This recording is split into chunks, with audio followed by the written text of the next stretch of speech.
श्री स्वामी समर्थ. नमस्कार मित्रांनो, माझ्या यूट्यूब चॅनलमध्ये आपलं पुन्हा स्वागत. मित्रांनो, हिंदू धर्मात शारदीय नवरात्रीला खूप महत्त्व आहे. यंदा शारदीय नवरात्री 3 ऑक्टोबरला साजरी केली जाणार आहे. नवरात्रीत 9 दिवस देवीच्या 9 रूपाची पूजा केली जाते. मान्यतेनुसार देवीची मनोभावे पूजा केल्यास सर्व संकट आणि समस्या दूर होतात. नवरात्री तुम्ही अखंड दिवा लावत असाल तर पुढील नियमांचे पालन करणे गरजेचे आहे. नवरात्रीत 9 दिवस अखंड दिवा लावल्यास माता दुर्गा प्रसन्न होते. 9 दिवस दिवा न विझवता अखंड सुरू ठेवणे याला अखंड ज्योत असे म्हणतात. त्याचबरोबर ही ज्योत विझवणे अशुभ मानले जाते. अखंड दिवा म्हणजे ती एकदा जळली की ती पुन्हा लावता येत नाही.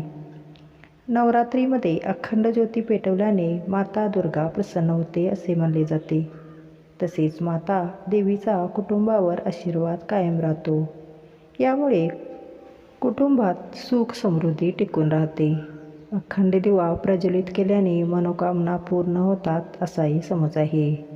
जर काही कारणाने अखंड दिवा विझत असेल किंवा अखंड दिवा पुन्हा पुन्हा विझत असेल तर अशा स्थितीत अखंड दिवा करणे शुभ मानले जात नाही. दिवा पुन्हा पुन्हा विझणे अशुभ मानला जातो. परंतु सर्व सावधगिरी बाळगूनही जर अखंड दिवा विझत असेल तर माता देवीची क्षमा मागावी. मित्रांनो, अखंड दिवा लावल्याने जीवनात प्रकाश आणि आनंद मिळतो. गाईच्या तुपात अखंड ज्योती पेटवल्याने घरातील वातावरण जंतुमुक्त होतात आणि नकारात्मकता दूर होते. तसेच घरातील वातावरण शुद्ध राहते. तसेच मोहरीच्या तेलात अखंड दिवा लावल्यास घरात सुख समृद्धी येते. तसेच आपले पितर शांत राहतात. पाण्याने भरलेला कलश. दुर्गा मातेच्या मूर्तीसमोर पाण्याने भरलेला कलश ठेवा.